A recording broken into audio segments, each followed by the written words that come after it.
Ethnography is based, it's an approach based in the social sciences, particularly anthropology and sociology, and it's really taking a look at, it's studying and observing human cultures. One of the things we try to do from an ethnographic, when we do an ethnographic study, is to get multiple perspectives. So not only would we want to talk to a customer, we would want to talk to the people that interact with the customers and sort of middle management and upper management views on what they're expecting and what their views are on the world. Because when you bring all that information together, you start to see, you can't just propose a solution for an end customer without understanding the chain that it needs to travel in order to be successful. So I would say is get as close to the customers as you can, but you can't always. We use a couple of methods in ethnography. One of them is interviewing and the other is observation. And when we talk about interviewing, we talk about open-ended interviewing. It's not going in with a prescribed set of questions and getting the answers to those questions. It's about going in with a prescribed set of topics you might want to cover and letting the interview, the work that you're talking to the person about, lead to questions you might not have thought about asking when you initially went in. So there's the interviewing aspect of it. To compare an ethnographic interview with a focus group.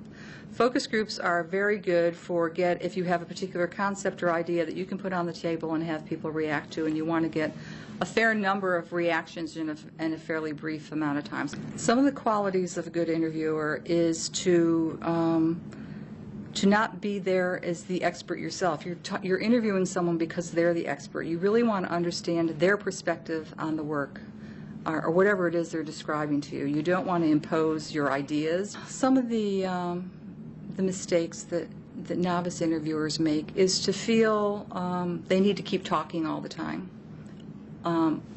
Dead space is good because that enables the person that you're trying to interview some opportunity to fill in that space with additional information. There's also observing, trying to watch as an outside observer of the workplace and what's going on in the workplace and how things are accomplished, so that you're starting to get a sense of the things that people can't necessarily articulate. It's the tacit knowledge of how they go about doing their work and how that comes to the forefront as you observe it. You can't interview it out of people. You need to view it. You need to observe it as it naturally occurs. There is an interplay between interviewing and observing, where if you're standing and you're watching someone use a technology or you're trying to gather what's going on with the process, it's good to do sort of some preliminary interviews first so you have a set of expectations about what you're looking at. They sort of set the context for you, and then you can watch specific kinds of activities. In observing, you don't want to be too intrusive. You kind of want to be in the background. You want to be able to ask a question or two, but not a constant stream of questions to clarify. You can always ask after an observation what just happened there. One of the things we always do, when possible, is videotape interviews and observations, because then you can go back and pore over in detail, really look in detail what was said and what you observed, and often you can then go back and get clarification on any misunderstandings you might have had.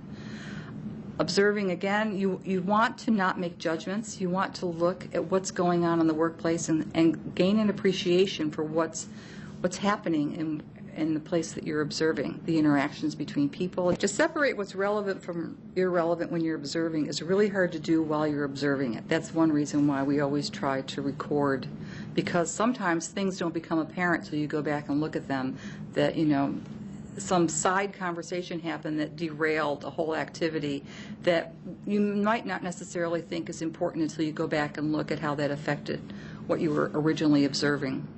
The challenges to doing ethnography well. One, it's expensive.